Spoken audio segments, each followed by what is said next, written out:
What is good, YouTube? Quinn Wade, basketball analysis, coming to y'all with a quick video. Today we're going to talk about a guy that really thought that he needed to be a starter, a guy that really thought that he could be a missing piece, and a guy that improved a lot and showed that he could possibly be an all-star and a consistent all-NBA defender. People looked at him as a big, strong, baby LeBron type of guy, but he ended up evolving and becoming a special player, especially with the right teammates and the right system and the right utilization of him. Eric Bledsoe can be a good player. The problem with Eric Bledsoe is he really a starting caliber point guard at this point of his career? Because if you believe that he is, it's not too many teams currently that need a starting point guard, especially one of the ilk of Eric Bledsoe. Another thing is, if he does get traded, will he come off the bench? Because the teams that could use a point guard need a backup point guard. And the best part about Eric Bledsoe is that he's under contract for 3 years, and you don't have to worry about losing him, or you don't have to worry about him not wanting to be there because he's been pretty loyal and he's been pretty decent. I never really had much of a problem with Eric Bledsoe besides the playoffs. And that's the key. Is Eric Bledsoe really a starter, and can he really get you to that next level? And really, is he a missing piece? Because the Bucks felt like he was a great pickup, and then he played well, he fit in well, but when the playoffs came around, he just couldn't deliver. And it got to the point where they had to replace him with somebody that possibly could, which would be Drew Holiday. Now, Orlando is the team that needs a point guard and needs long-term security because they don't know what they're going to do with Markelle Fultz. Obviously, they gave him the $50 million deal, and they feel like he can be the point guard of their future, as they've been a playoff team even when he was healthy this year and even last year as a starting point guard for them. And even though he had some good and some bad games, he was young and he was building up his confidence, and he actually was a pretty decent player for them. I honestly think Eric Bledsoe is better than Markelle Fultz that you was getting the last 2 years, but Markelle Fultz had the higher ceiling as he was getting back into shape offensively, and he's pretty good size-wise as a guard, just like Eric Bledsoe is. But the problem is now Markelle Fultz never was great since he was in Orlando, and now you don't know what he's going to be even now coming off an ACL injury. So if I had to look at a team that might need a point guard that can come in and fit in and do certain things, it would be the Orlando Magic, because he can shoot threes to a certain extent, but he is an elite level defender, and we know how they like to play defense in Orlando. And he will be an upgrade over Markelle Fultz and Cole Anthony. And Cole Anthony is a guy that's a spark plug guy. He makes the simple play. He can space the floor, and he is a guy that can get you buckets in bunches. And that's perfectly fine when you're having him as a sixth, seventh, or eighth man off the bench. But when you look at him as a player, do you really think Cole Anthony is prepared right now to help you win games? I know he hit game winners, and I know he has been helpful, but he also has been bad in other areas like a rookie should be. So I like Cole Anthony. I like the pickup. But at the same time, if you're trying to become a playoff team again this year, which Orlando Magic are really struggling, maybe making a trade for Eric Bledsoe can get them back into that playoff picture permanently this year. And maybe he gives them something to look forward to the next 2 years, and give them some consistency and give them something that they need at that point guard position until it's time to find somebody else. So this move isn't going to be a game changer, but it is going to help Orlando reach heights. Losing Jonathan Isaac and Markelle Fultz is just brutal when you're trying to develop them and they some of your best players. And the fact that they're still trying to compete without missing these guys, and they got these extensions kicking in next year, it kind of do force Orlando to figure out, what are we trying to accomplish, what are we trying to do, because now you have veterans on this team like Terrence Ross and Evan Fournier and Vucevic that are eventually going to want to, win. And Orlando has been a decent team every year, but they also have never been a great team. And it is going to come to a point where you're not going to be able to keep everybody. You're not going to be able to pay everybody. So what direction are you going to go in? And they was at that point for the last 2 years. Contracts come up, they got to pay this guy. This contract comes up, they got to pay this guy.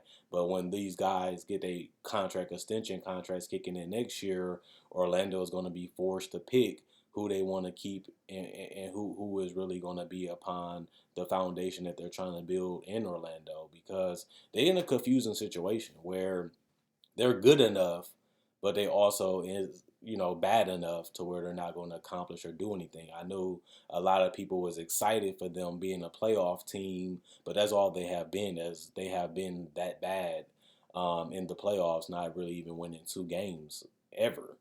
Since getting rid of Dwight Howard, and they've been basically trying to hover around 500 since then. And you have a lot of young players, but a lot of these players don't look great. Even Jonathan Isaac was a risk because he was coming off injury, but he was just so bad offensively that he had a long way to go, even if he didn't have the injury. So, a lot of these guys are getting paid off potential. A lot of these guys are getting paid off um, market value, but at the same time, this team doesn't mesh well.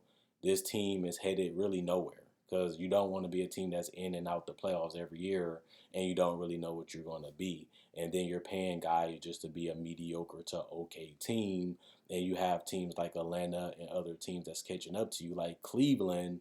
And those are the teams that you have to fight. Plus, you have to fight the other teams like Indiana, Brooklyn. Obviously, you have the Celtics and the Sixers and teams like that are pretty much a shoe-in every year for the playoffs.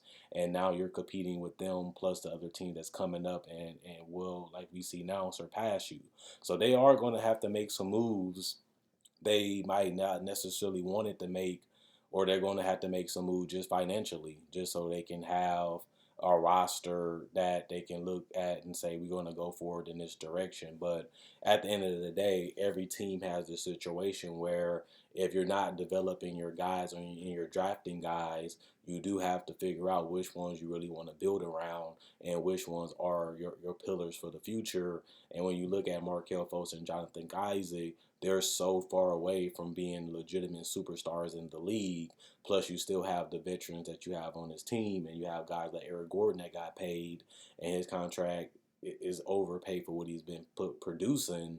But at the same time, this team might not even make the playoffs this year, and they might just be a play-in team the next 1 to 2 years if they continue to go in this direction, which kind of defeats the whole purpose. You want to make the playoffs with a young team so you can get the experience and you can get the growth. But when you're trying to do both at the same time, it is a little confusing to your fan base, as you only have a ceiling of how good you can be. And we see that that's the 7th or the 8th seed in the Eastern Conference, which isn't really impressive or amazing. Um, so it's unfortunate if you're an Orlando fan because of the injuries, because of the unknown of what they're going to do and what they're going to be. One thing I can say is they building a better culture with their coach that they have, prioritizing defense and pushing these guys to, get the best out of this roster. But eventually, they might have to go back to being bad to get that superstar guy that they can build around if they're not going to be able to trade for it, or they're not going to be able, to keep these guys. They eventually are going to have to come to Jesus moment and figure out what are we really trying to accomplish, what are we really trying to do in the future. Because what they're doing right now is okay, but eventually they're going to have to take it to another level with the trade, or they're going to fall face flat and have to go back into the lottery, which they almost was in last year when they picked up Cole Anthony, and they most likely will be there this year because of the injuries and because if they don't make a trade, they really are sunk, right now. So I think Eric Bledsoe will help them because it will give them a solidified starter. It will give them a guy that will fit, honestly, idea in their defensive schemes. And it gives them a guy that's, productive. You know what he is. You know what you're getting. And he's not, to me, an overpaid player currently under this contract because he's just that good defensively. And on top of that, he's decent offensively. But just like we've seen with DJ Augustine and these other guys, you know that eventually you're going to have to replace him and find somebody else. And that's what they're going to probably have to do with majority of this roster at the end of the day. So let me know what you guys think. Should they trade for Eric Bledsoe? Would this be a good pickup for them? Should this be a priority for them now that he's on the trade block? Or do you think that they should just ride it out with Cole Anthony, see what they got, see what they can do, and just 1 or 2 years from now, see what they have in Markelle Fultz and Jonathan Isaac in the future? Or should they just trade some of these guys and just go for the young prospect, which isn't the greatest plan because they haven't really developed, honestly, that many superstars since Dwight Howard and Shaq. And those guys got them to the finals and then they was gone. And now they basically need another one of those superstar franchise changing players. But the only way they're going to get it is if they lose enough games. But the way the lottery is, you're still not guaranteed to get the number one pick, even if you have the worst record. So they're in a tough situation, and you do want to build the right habits and the right culture with your young guys that you're bringing in, and you do want them to see winning and think about winning, not about losing and not really giving your maximum effort. So that's one thing I like about Clifford and what he's doing. But at the same time, this team is so far away from being a championship team, and they've been like that for multiple years, and I don't think that's going to be changing unless they make a trade that can get them over that hump. But other than that, they got to find out what they're going to be, what they're going to do, and what they're trying to accomplish within these next 3 to 5 years. And that's all I really got to say about the Magic. Check out my website, AnalysisPlayground.com, link in the description comment section below. Check out my Facebook page, AnalysisPlayground.com, link in the description comment section below. You can buy merchandise on my Facebook page. You can customize the hats and shirts the way you want them to be. Message me, I can get them shipped out to you. You can also buy merchandise on my spread shirt. That will also be in the description in the comment section below. Not only that, if you want to support the channel, like, share, or buy merchandise. If not, check out my older videos. You like this video, like my older videos. I have over 2,000, so check them out. Other than that, Quinn Wade, Basketball Analysis, I'm gone. Enjoy all day, and thanks for watching.